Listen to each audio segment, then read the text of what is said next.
ഉൽപ്പത്തി പുസ്തകം 42 അധ്യായം. ജോസഫിൻ്റെ സഹോദരന്മാർ ഈജിപ്തിലേക്ക്. ഈജിപ്തിൽ ധാന്യമുണ്ടെന്നറിഞ്ഞപ്പോൾ യാക്കോബ് മക്കളോട് പറഞ്ഞു, നിങ്ങൾ എന്താണ് പരസ്പരം നോക്കി നിൽക്കുന്നത്? അവൻ തുടർന്നു, ഈജിപ്തിൽ ധാന്യമുണ്ടെന്ന് ഞാൻ കേട്ടു. നാം മരിക്കാതെ ജീവൻ നിലനിർത്താൻ വേണ്ടി അവിടെ പോയി നമുക്ക് വേണ്ട ധാന്യം വാങ്ങിക്കൊണ്ടുവരുവിൻ. ജോസഫിൻ്റെ 10 സഹോദരന്മാർ ധാന്യം വാങ്ങാൻ ഈജിപ്തിലേക്ക് പോയി. എന്നാൽ യാക്കോബ് ജോസഫിൻ്റെ സഹോദരനായ ബെഞ്ചമിനെ സഹോദരന്മാരുടെ കൂടെ വിട്ടില്ല. അവനെന്തെങ്കിലും അപകടം പിണയുമെന്ന് അവൻ ഭയപ്പെട്ടു. അങ്ങനെ ഇസ്രായേലിൻ്റെ മക്കളും മറ്റുള്ളവരുടെ കൂടെ ധാന്യം വാങ്ങാൻ പോയി. കാരണം കാനാൻ ദേശത്തും ക്ഷാമമായിരുന്നു. ജോസഫായിരുന്നു ഈജിപ്തിലെ അധികാരി. അവനാണ് നാട്ടുകാർക്കൊക്കെ ധാന്യം വിറ്റിരുന്നത്. ജോസഫിൻ്റെ സഹോദരന്മാർ വന്ന് അവനെ നിലം പറ്റെ താണുവണങ്ങി. ജോസഫ് സഹോദരന്മാരെ തിരിച്ചറിഞ്ഞു. പക്ഷേ അവൻ അപരിചിതരോടെന്ന പോലെ അവരോട് പെരുമാറുകയും പരുഷമായി സംസാരിക്കുകയും ചെയ്തു. നിങ്ങൾ എവിടെ നിന്ന് വരുന്നു? അവൻ ചോദിച്ചു. അവർ പറഞ്ഞു, കാനാൻ ദേശത്തു നിന്ന് ധാന്യം വാങ്ങാൻ വന്നവരാണ് ഞങ്ങൾ. ജോസഫ് തൻ്റെ സഹോദരന്മാരെ തിരിച്ചറിഞ്ഞെങ്കിലും അവർ അവനെ അറിഞ്ഞില്ല. അവരെക്കുറിച്ച് തനിക്കുണ്ടായ സ്വപ്നങ്ങൾ ജോസഫ് ഓർത്തു. അവൻ അവരോട് പറഞ്ഞു, നിങ്ങൾ ചാരന്മാരാണ്, നാടിൻ്റെ ബലക്ഷയം എവിടെയെന്ന് കണ്ടുപിടിക്കാൻ വന്നവരാണ്. അവർ പറഞ്ഞു, അല്ല യജമാനനെ, അങ്ങയുടെ ദാസർ ധാന്യം വാങ്ങാൻ വന്നവരാണ്. ഞങ്ങളെല്ലാവരും ഒരാളുടെ മക്കളാണ്. ഞങ്ങൾ സത്യസന്ധരാണ്. അങ്ങയുടെ ദാസന്മാർ ചാരന്മാരല്ല. അവൻ പറഞ്ഞു, അല്ല, നാടിൻ്റെ ബലക്ഷയം എവിടെയെന്ന് കണ്ടു മനസ്സിലാക്കാനാണ് നിങ്ങൾ വന്നിരിക്കുന്നത്. അവർ പറഞ്ഞു, അങ്ങയുടെ ദാസന്മാരായ ഞങ്ങൾ 12 സഹോദരന്മാരാണ്. കാനാൻ ദേശത്തുള്ള ഒരുവന്റെ പുത്രന്മാർ. ഏറ്റവും ഇളയവൻ ഇപ്പോൾ ഞങ്ങളുടെ പിതാവിൻ്റെ കൂടെയാണ്. ഒരാൾ ജീവിച്ചിരിപ്പില്ല. ജോസഫ് അവരോട് പറഞ്ഞു, ഞാൻ പറഞ്ഞതാണ് വാസ്തവം. നിങ്ങൾ ചാരന്മാർ തന്നെ. ഫറവോയുടെ ജീവനെ പ്രതി സത്യം, നിങ്ങളുടെ ഏറ്റവും ഇളയ സഹോദരനെ ഇവിടെ കൊണ്ടുവന്നിട്ടല്ലാതെ നിങ്ങൾ ഈ നാട് വിട്ടു പോവുകയില്ല. ഇതുവഴി നിങ്ങളുടെ സത്യാവസ്ഥ ഞാൻ മനസ്സിലാക്കും. നിങ്ങളിൽ ഒരാളെ പറഞ്ഞയക്കുക. അവൻ ചെന്ന് നിങ്ങളുടെ സഹോദരനെ കൂട്ടിക്കൊണ്ടുവരട്ടെ. അതുവരെ നിങ്ങളെ ഞാൻ തടവിലിടും. അങ്ങനെ നിങ്ങളുടെ വാക്കുകൾ ശരിയാണെന്നും നിങ്ങൾ സത്യസന്ധരാണെന്നും തെളിയിക്കപ്പെടണം. അല്ലെങ്കിൽ ഫറവോയുടെ ജീവനാണ് സത്യം, നിങ്ങൾ ചാരന്മാരാണ്. അവൻ അവരെയെല്ലാം 3 ദിവസം തടവിൽ പാർപ്പിച്ചു. 3-ാം ദിവസം ജോസഫ് അവരോട് പറഞ്ഞു, ഞാൻ പറയുന്നത് പോലെ ചെയ്യുക, എങ്കിൽ നിങ്ങൾ ജീവിക്കും. കാരണം ദൈവഭയമുള്ളവനാണ് ഞാൻ. സത്യസന്ധരെങ്കിൽ സഹോദരന്മാരായ നിങ്ങളിലൊരുവൻ ഇവിടെ തടവിൽ കിടക്കട്ടെ. മറ്റുള്ളവർ നിങ്ങളുടെ വീട്ടിലെ പട്ടിണി അകറ്റാൻ ധാന്യവും കൊണ്ടുപോകട്ടെ. നിങ്ങളുടെ ഇളയ സഹോദരനെ എൻ്റെ അടുക്കൽ കൊണ്ടുവരിക. അപ്പോൾ നിങ്ങൾ പറയുന്നത് നേരെന്ന് തെളിയും. നിങ്ങൾക്ക് മരിക്കേണ്ടി വരികയില്ല.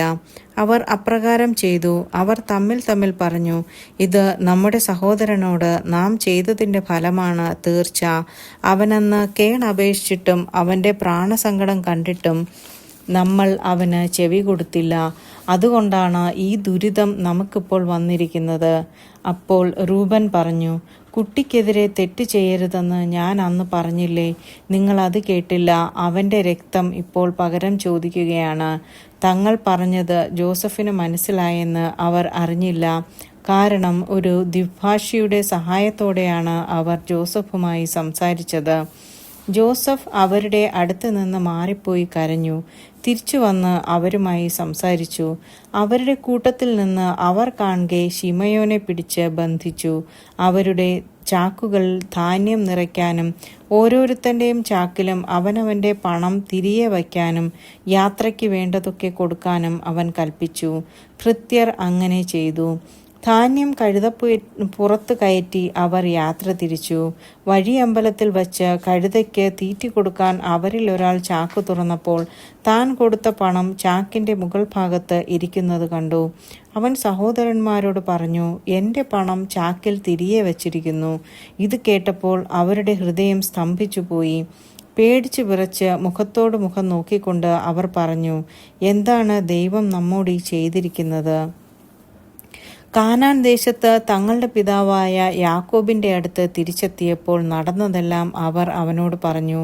നാടിന്റെ അധിപൻ ഞങ്ങളോട് വളരെ പരുഷമായി സംസാരിച്ചു. നാട്ടിൽ ചാരവൃത്തിക്കെത്തിയവരായി അവൻ ഞങ്ങളെ കണക്കാക്കി. ഞങ്ങൾ അവനോട് പറഞ്ഞു, ഞങ്ങൾ സത്യസന്ധരാണ്, ചാരന്മാരല്ല. ഒരേ പിതാവിന്റെ പുത്രന്മാരായ 12 സഹോദരന്മാരാണ് ഞങ്ങൾ. ഒരുവൻ ജീവിച്ചിരിപ്പില്ല. ഇളയവൻ കാനാൻ ദേശത്ത് പിതാവിന്റെ കൂടെയുണ്ട്. അപ്പോൾ നാടിന്റെ അധിപനായ ആ മനുഷ്യൻ പറഞ്ഞു, നിങ്ങൾ സത്യസന്ധരാണോ എന്ന് എനിക്കറിയാൻ വേണ്ടി നിങ്ങൾ ഒരാളെ എൻ്റെ അടുത്ത് നിർത്തുവിൻ. മറ്റുള്ളവർ വീട്ടിലെ ക്ഷാമമകറ്റാൻ ധാന്യവും വാങ്ങിക്കൊണ്ട് പോകുവിൻ. നിങ്ങളുടെ ഇളയ സഹോദരനെ എൻ്റെ അടുക്കൽ കൊണ്ടുവരിക. അപ്പോൾ നിങ്ങൾ ചാരന്മാരല്ല, സത്യസന്ധരാണെന്ന് എനിക്ക് ബോധ്യമാകും. അപ്പോൾ നിങ്ങളുടെ സഹോദരനെ ഞാൻ വിട്ടുതരാം. നിങ്ങൾക്ക് ഈ നാട്ടിൽ കച്ചവടം നടത്തുകയുമാകാം. അവർ ചാക്കഴിച്ച് ധാന്യം കുടഞ്ഞപ്പോൾ ഓരോരുത്തൻ്റെയും പണക്കിഴി അവനവൻ്റെ ചാക്കിലുണ്ടായിരുന്നു.